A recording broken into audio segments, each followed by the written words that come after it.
હાલો બાળકો, આપણે ધોરણ 6 નું ગણિત જેમાં લેસન છે બીજું લેસન પૂર્ણ સંખ્યાઓ જે સ્વાધ્યાય પોથીમાંથી આપણે કરીએ છીએ. એમાં પહેલો પ્રશ્ન છે ખાલી જગ્યા પૂરો. આપણો પહેલો સવાલ છે પ્રાકૃતિક સંખ્યાઓ ખાલી જગ્યા છે. તો પ્રાકૃતિક સંખ્યાઓ કેટલી છે બાળકો? અસંખ્ય છે. અસંખ્ય.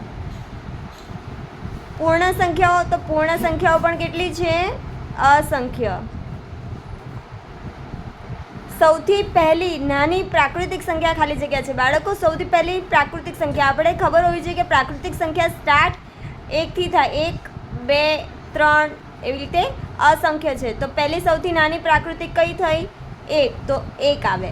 અને સૌથી પહેલી નાની પૂર્ણ સંખ્યા, તો પૂર્ણ સંખ્યા બાળકો 0 થી ચાલુ થાય. 0, 1, 2, 3 એમ. તો સૌથી નાની પૂર્ણ સંખ્યા કઈ છે? 0. ખાલી જગ્યા એ પૂર્ણ સંખ્યા છે પણ પ્રાકૃતિક સંખ્યા નથી. પૂર્ણ સંખ્યા છે પણ પ્રાકૃતિક સંખ્યા નથી. એટલે કે કયું? 0. 0 એ પૂર્ણ સંખ્યા છે પણ એ પ્રાકૃતિક સંખ્યામાં જો ન આવે. આવે? ન આવે. એ શેમાં આવે છે? પૂર્ણ સંખ્યા છે 0. તો 0 એ પૂર્ણ છે પણ પ્રાકૃતિક નથી. હવે છઠ્ઠો સવાલ છે ખાલી જગ્યા વડેનો ભાગાકાર વ્યાખ્યાયિત નથી. નથી મતલબ કે એનો કોઈ મિનિંગ નથી. એટલે આપણે કયા નંબર સાથે ભાગાકાર કરીએ તો કંઈ અર્થ નથી? તો 0 વડે. 0 વડે ભાગાકાર ન થાય. હવે આપણો સાતમો સવાલ છે સંખ્યા રેખા ઉપર ખાલી જગ્યાની ડાબી બાજુએ કોઈ પણ પ્રાકૃતિક સંખ્યા નથી. બાળકો, પ્રાકૃતિક સંખ્યા સ્ટાર્ટ ક્યાંથી થાય છે? 1 થી. હવે ડાબી બાજુએ એક સંખ્યા રેખા ઉપર ખાલી જગ્યાની ડાબી બાજુએ કોઈ પણ પ્રાકૃતિક સંખ્યા નથી. એટલે ચાલુ 1 થી થાય. તો 1 ની જો ડાબી બાજુએ કોઈ પણ પ્રાકૃતિક સંખ્યા આવે? ના આવે. એટલે જવાબ શું આવે?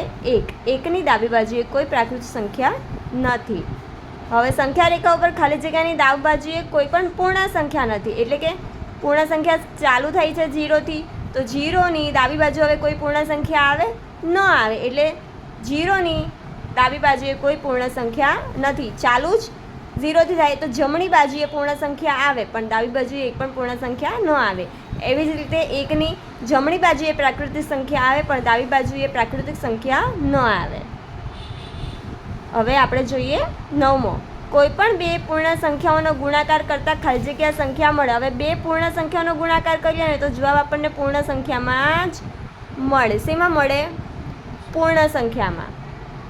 હવે ખાલી જગ્યા એ સરવાળાની તટસ્થ. બાળકો, એટલે આપણને કેમ ખબર પડે? એટલે કે આપણે કયા નંબરને સરવાળો કરવાથી સેમ જવાબ આવે? તો 0. 0 સાથે આપણે કોઈ પણ નંબરનો સરવાળો કરશું તો જવાબ એનો એ આવશે. એટલે સરવાળાની તટસ્થ સંખ્યા છે 0 અને ગુણાકારની તટસ્થ સંખ્યા છે 1. કોઈ પણ નંબરને 1 સાથે ગુણાકાર કરશું તો એનો એ જ નંબર આવશે.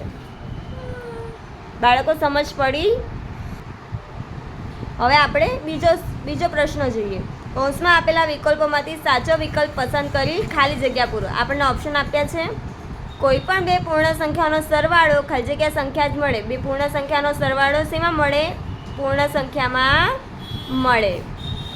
સંખ્યા રેખા ઉપર 0 ની જમણી બાજુએ ખાલી જગ્યા પૂર્ણ સંખ્યાઓ છે. અહીંયા આપણે સંખ્યા રેખા ડ્રો કરીએ, વચ્ચે 0 આવે તો આ 0 ની જમણી બાજુએ બધી શું આવે? પૂર્ણ સંખ્યાઓ. તો એ કેટલી હશે બાળકો? અસંખ્ય હશે. કેટલી? અસંખ્ય. સંખ્યા રેખા ઉપર 2 ની ડાબી બાજુએ ખાલી જગ્યા પ્રાકૃતિક સંખ્યાઓ છે. તો 2 ની ડાબી બાજુએ આપણે સંખ્યા રેખા ડ્રો કરીએ. અહીંયા 0 હોય, અહીંયા 1 અને અહીંયા 2. તો 2 ની ડાબી બાજુએ કેટલી પ્રાકૃતિક સંખ્યા છે? ખાલી 1. એટલે 1 આવે. અને 1 ની ડાબી બાજુએ ખાલી જગ્યા પૂર્ણ સંખ્યાઓ છે. તો 1 ની ડાબી બાજુએ કેટલી પૂર્ણ સંખ્યા આવે? 1 જ. 0 એક જ પૂર્ણ સંખ્યા છે. સંખ્યા રેખા ઉપર 809 એ 908ની ખાલી જગ્યા બાજુએ. બાળકો, એક વસ્તુ યાદ રાખવાની કે આપણે 0 ની જેમ જેમ જમણી બાજુ આગળ વધીએ તેમ તેમ મોટી સંખ્યા આવતી જાય. કેવી મોટી સંખ્યા? એટલે આપણે જેમ જેમ જમણી બાજુ આગળ વધશું તેમ તેમ મોટી સંખ્યા આવશે. તો સૌથી આમાં 809, પછી આગળ વધશું તો 908 આવશે. એટલે 809 એ 908ની કઈ બાજુએ છે? ડાબી બાજુએ છે. કઈ? ડાબી બાજુએ આવશે. નાની સંખ્યા ડાબી બાજુએ આવશે અને મોટી સંખ્યા જમણી બાજુએ આવે. એ વસ્તુ યાદ રાખવાની. ફરીથી કહું છું કે નાની સંખ્યા હોય એ ડાબી બાજુએ આવશે. મોટી સંખ્યા આગળ જતા જઈએ એમ જમણી બાજુએ આવતી જાય. સંખ્યા રેખા ઉપર 2070 એ 2007ની ખાલી જગ્યા બાજુએ છે. હવે જો 2070 અને 2007, તો 2070 એ કઈ બાજુએ છે? 2007ની. આપણને 70 વિશે પૂછ્યું છે, તો આ 70 એ મોટી સંખ્યા થઈ અને 2007 એ નાની સંખ્યા છે, તો એ કઈ બાજુએ છે? એની જમણી બાજુએ છે. 2070 એ મોટી સંખ્યા છે એટલે એ કઈ બાજુએ હશે? 2007ની જમણી બાજુએ હશે. હવે આપણને આમાં અને આમાંથી જે મોટી સંખ્યા છે એ સંખ્યા સામે આમાંથી જે ચિહ્ન લાગુ પડે તે લખવાનું છે. તો બાળકો અહીંયા મોટી સંખ્યા 50 છે, અહીંયા 5 છે, તો 50 એ મોટી સંખ્યા કહેવાય, તો 50 સામે ગ્રેટર ધેનનું સાઇન આવશે. હવે અહીંયા 8000 છે અને અહીંયા 7000 છે, તો મોટી સંખ્યા 8000 કહેવાય, તો 8000 સામે ગ્રેટર ધેનનું સાઇન આવે. પડી સમજ બાળકો? હવે આપણે ત્રીજો પ્રશ્ન જોઈએ બાળકો. આપણને વિકલ્પોમાંથી સાચો જવાબ લખવાનો છે. આપણને પહેલો પ્રશ્ન આપ્યો છે 699ની તરત પાછળની સંખ્યા. 699ની તરત પાછળની એટલે કે તરત પછી આવતી સંખ્યા કઈ છે? 700. 2000ની તરત આગળની સંખ્યા લખવાની છે. 2000 આગળની સંખ્યા કેટલી થશે બાળકો? 1999. જો બાળકો તમને ખબર ન પડે તો મેં સમજાવ્યું તે હિસાબે આપણે પછીની સંખ્યા શોધવાની હોય તો આપણે એમાં શું કરશું? એક એડ કરવાનું. 9 ને 1 10 એટલે 0, 9 ને 1 10 એટલે 0 અને 1 એટલે 700 આવી ગયા. અને આગળની સંખ્યા શોધવા માટે આપણે શું કરશું બાળકો? 2000માંથી 1 માઇનસ કરશું.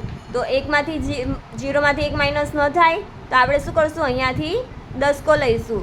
તો અહીંયા થશે 9, અહીંયા થશે 9 ને અહીંયા થશે 10. 10માંથી 1 ગયો તો 9, 9 ના 9, 9 અને 1 થઈ ગયું. સંખ્યા રેખા ઉપર 5માં 2 ઉમેરવા ખાલી જગ્યા બાજુ જઈશું.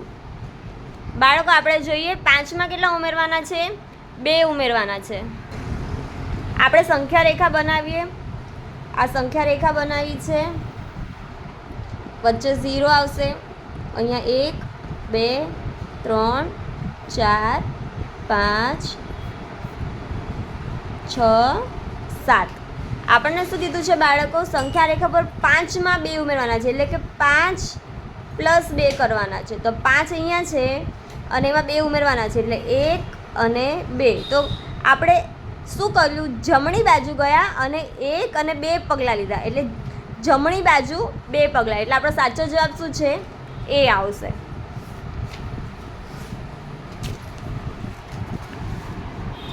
હવે આપણો ચોથો સવાલ છે સંખ્યા રેખા પર 7માંથી 3 બાદ કરવા. કેટલા? 7માંથી 3. તો આપણે સંખ્યા રેખા બનાવીએ. એક શું કરવા કીધું છે? આપણને બાદ કરવા કીધું છે. તો 0 1 2 3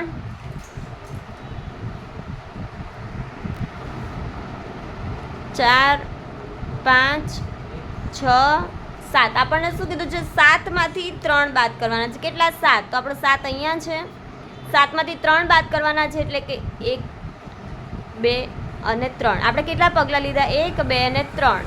એટલે આપણે શું કહ્યું? આપણે કઈ બાજુ ગયા?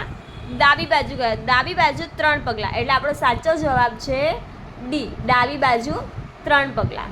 પછી આપણે આગળ જોઈએ 5096 અને અહીંયા છે 5906. તો આમાંથી મોટી સંખ્યા કઈ છે? આ બાળકો, એટલે આપણે આ બાજુ ગ્રેટર ધેન આવશે. હવે અહીંયા છે 10201 અને અહીંયા છે 9899. તો 10000 મોટી સંખ્યા છે એટલે 10000 સામે ગ્રેટર ધેન આવે. હવે આપણો આગળનો પ્રશ્ન છે સંખ્યા રેખા ઉપર 410 એ 401ની કઈ બાજુએ?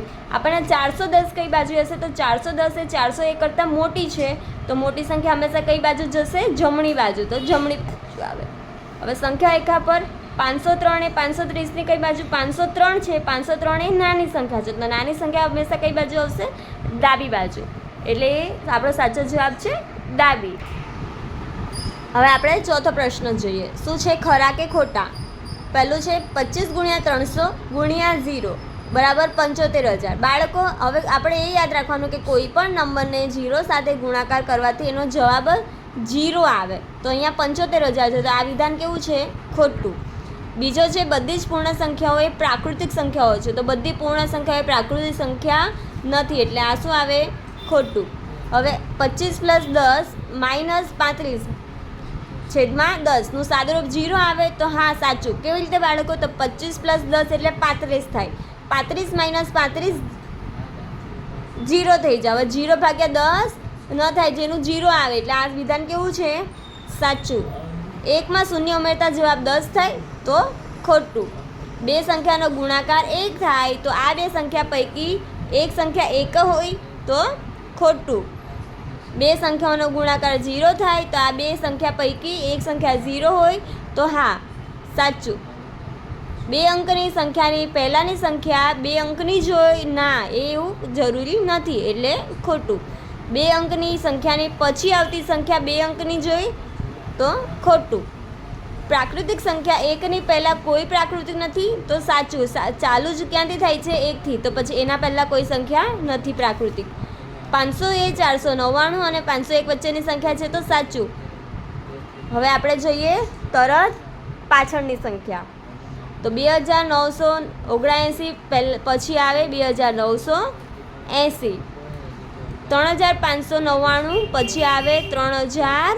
અહીંયા 99 છે, 9 છે, 9 છે અને 5 છે તો 599 પછી આવે 600. બાળકો ન આવડે તો તમે શું કરી શકો? પાછળની સંખ્યામાં 1 ઉમેરી દેવાનો. અહીંયા 8999 છે તો એની પછી આવતી સંખ્યા છે 9000. 6085 પછી આવે 6086. 7550 પછી આવે 7551. 6789 પછી આવે 6790. હવે આપણે બાળકો શું લખવાનું છે? આગળની સંખ્યા લખવાની છે. શું લખવાનું છે? આગળની સંખ્યા. અને જે બાળકોને આગળની સંખ્યા ખબર ન પડે તેમાંથી શું કરવાનું? જે સંખ્યા આપી હોય એ સંખ્યામાંથી એક નંબર બાદ કરવાનો. તો 6000 આપ્યા છે. 6000 પહેલાં કઈ સંખ્યા આવે બાળકો? 5999. 7580 પહેલાં આવે 7579 આવે. કેટલા આવે બાળકો? 79. 4990 પહેલાં આવે 4989 પછી 90 આવે. હવે 8070 છે તો 8069. 5982. 9999 છે તો 9998. હવે આપણે કઈ સંખ્યા લખવાની છે? વચ્ચેની સંખ્યા લખવાની છે. તો 9099 પછી આવે 8099 પછી આવે 8100. પછી 8101 થાય. 7000 પછી આવે 7001. પછી આવે 7002. હવે 4550 પછી આવે 4551. અને 6899 છે તો 6900. સમજ પડી બાળકો?